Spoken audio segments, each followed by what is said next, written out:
We are back with a case of mistaken identity that forced a man to spend 17 years behind bars. He's been out of prison for more than a week.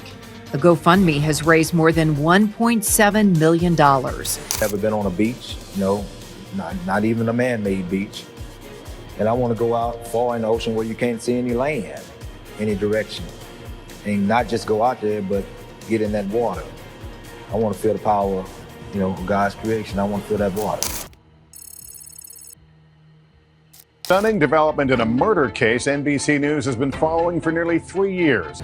On our way to see an inmate by the name of Richard Rosario. This is Richard Rosario. He was convicted of the 1996 murder of a teenager named George Colanzo in Bronx, and his story has never changed. Did you shoot him? No. Why are you here? Sometimes I'll hear about a case that sounds so outrageous. It makes me wonder, what if it's true? One of two things was true.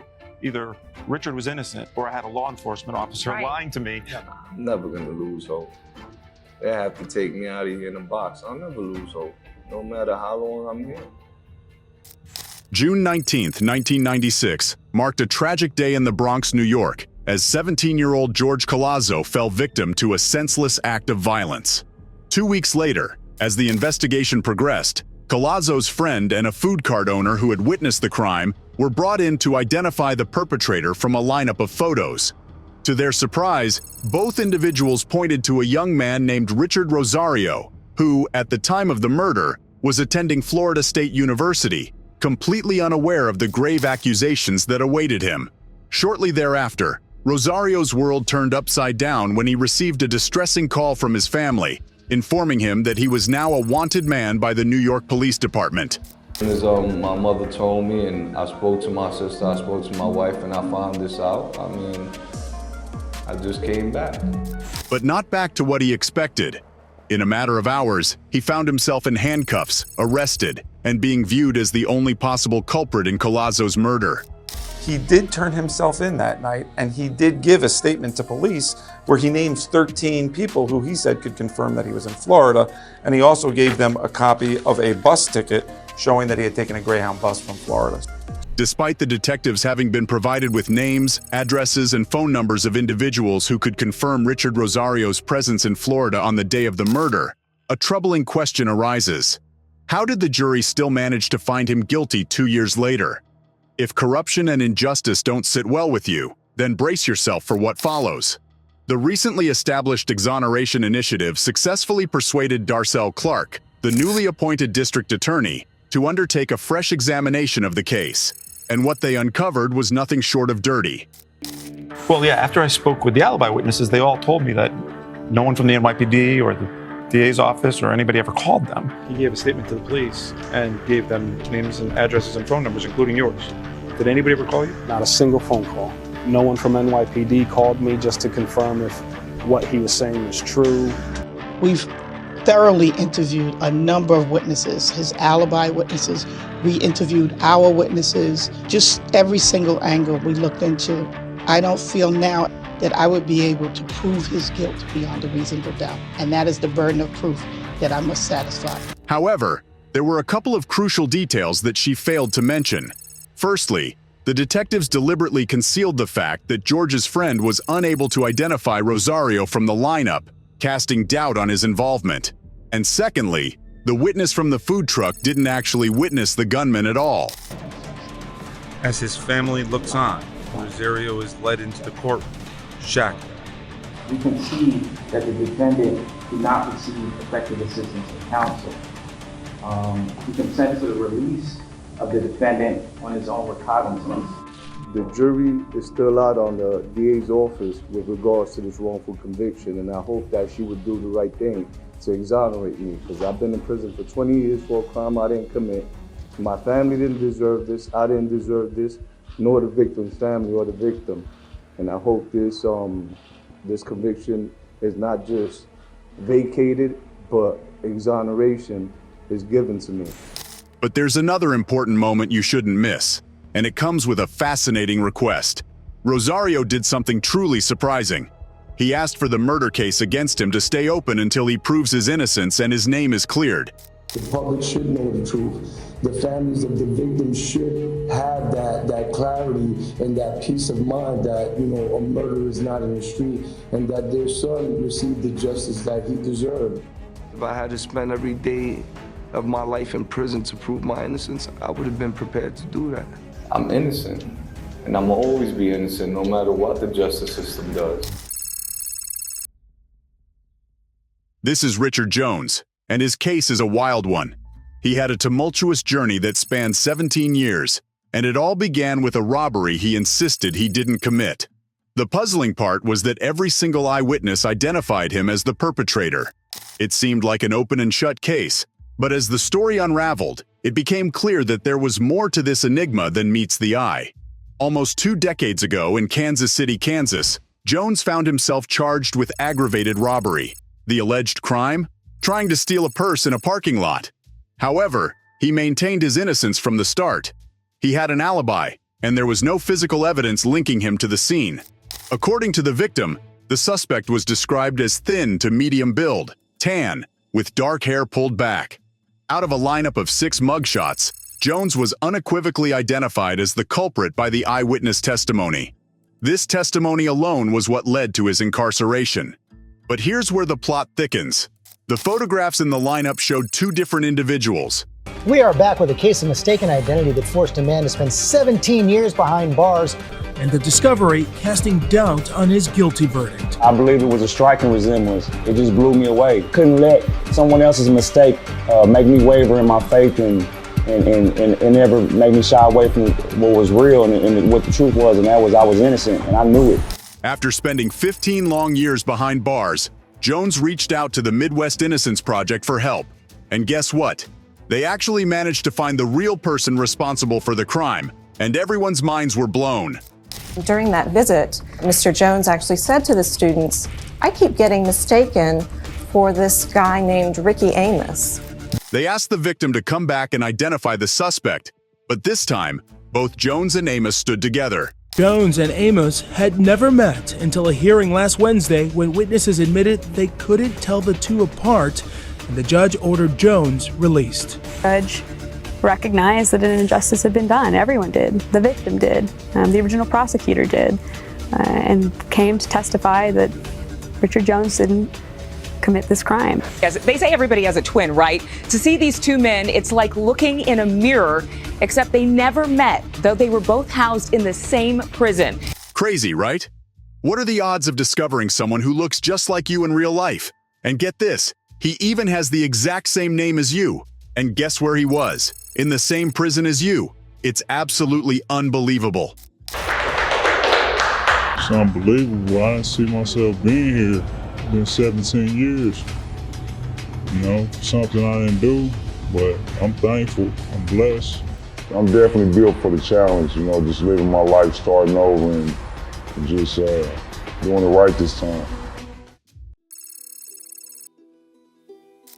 Smith was a bus driver for the Lorain County Head Start program. She took the kids to daycare and drove them home. Everything was fine until a call from her boss. Back on May 7th, 1993, in Lorain County, Ohio, Nancy Smith was just doing her job as a bus driver, not expecting the incredible injustice that was about to happen to her. It was like her day crashed into a wall of unfairness, leaving her feeling shattered. And you know what caused this collision? It was all because of another person acting like a typical Karen. When they told me that a mother on Friday had made allegations against me saying that I did not take her daughter to school and that I had molested her daughter. And I was like, what are you talking about? And then the nightmare began. The mother said that the child was brought to Joseph Allen's house, who also happened to be Nancy's boyfriend. I've never met him. I've never talked to him. I've never even seen him. Then came the trial. First of all, you read the trial transcripts and the police records, and the children are changing their story. I mean, when you're innocent, you don't think that, that people are going to believe these lies. You just trust your justice system. Nancy and Joseph were then given prison sentences ranging from 15 to 90 years for sexually abusing a child. Thinking, who's going to take care of my children? If Nancy is saying she had never met Joseph before, then there's definitely something fishy going on. It seems like someone isn't being honest here. And speaking of that Karen we mentioned earlier, the mother of the little girl, her name is Margaret Groden. School today, and she goes, well, we didn't go to school today. We went over Joseph's house to play games, and then I knew something was wrong right away. After Margaret appeared in interviews with local news stations, she didn't stop there. She took her efforts a step further by reaching out to other parents in the neighborhood and warning them that Nancy could face jail time. Margaret even went as far as approaching the city's mayor, begging for Nancy's arrest. The reason behind Margaret's actions was financial gain, and she went to extreme lengths to secure her investment. Actually, never seen anything like that in my entire life, where the parents and the officers are telling them who to pick. During the lineup, the parents and police officers visibly directed the child witness's attention towards Joseph, making it clear that he was the chosen suspect. It becomes evident that they manipulated and guided the child's selection. Prepare yourself for a shocking revelation, as you'll soon realize that these individuals were willing to go to extreme lengths, disregarding ethical boundaries. It's truly disheartening. Sick to say, but people, it appears, were making these allegations for monetary gain. The bus company faced a lawsuit, and the parents were awarded millions of dollars as a settlement. So, you might think the case was resolved and everything was over, right? A typical scenario of an innocent person's life being destroyed by an unjust conviction. But hold on, it's not that simple. I'll tell you one thing, I never gave up on hope. Never. In 2009, she appeared before Lorain County Common Pleas Judge James Burge. Surprisingly, it was a judge with a strong sense of fairness who brought attention to a technicality issue. The original paper convicting her wasn't filled out properly. So this was really just a technicality. Judge Burge did something unexpected. He reversed the conviction, granting Nancy the justice she deserved. Earlier this year, Nancy's hopes for clemency became a reality. Burge said, "Stay free." Nancy Smith broke down after court. Horrible. It's the worst feeling that you could ever have. To think that people would think that of you. Until you've been in my shoes, nobody can understand the pain that this has caused me and my family. The raw emotions are clearly visible, and nobody can blame them. Ms. Smith and Mr. Allen, I want to say that I apologize to you, especially for what was done to you and to your families as a result of this ill-conceived prosecution. It'll always be with you. It'll never go away. I might be home and I might be free, but am I really free? This is something that I'll live with for the rest of my life. Can't even imagine it. Spending more than 4 decades in prison as an innocent person convicted of a triple homicide. But for one Missouri man, that has been his reality. When he entered prison, he could walk.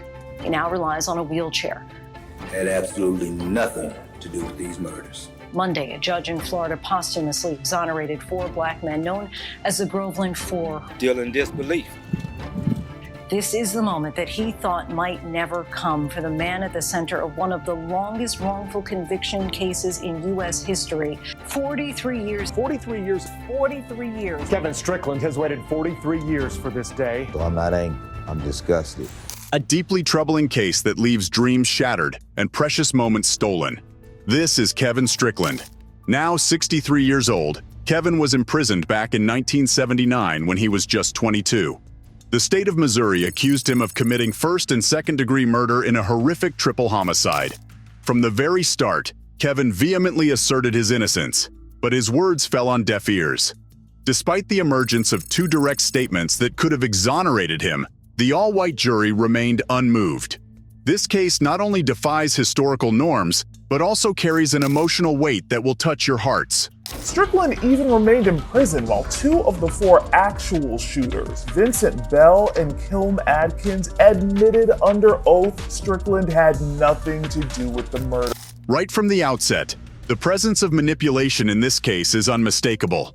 Over the course of 43 long years, Kevin Strickland was repeatedly denied the opportunity for a retrial, a distressingly familiar pattern in such instances.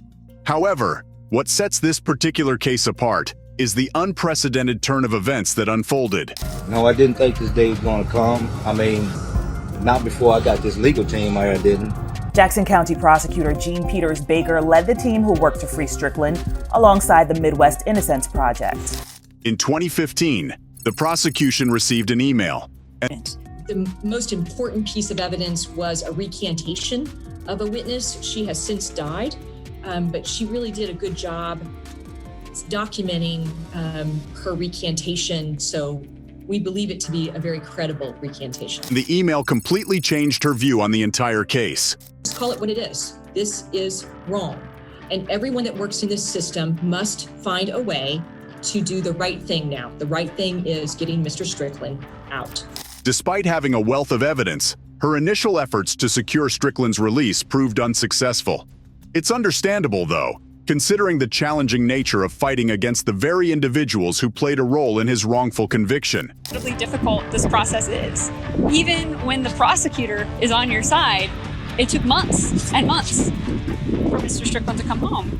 And he's still going to come home to a system that will not provide him any compensation for the 43 years that he's lost.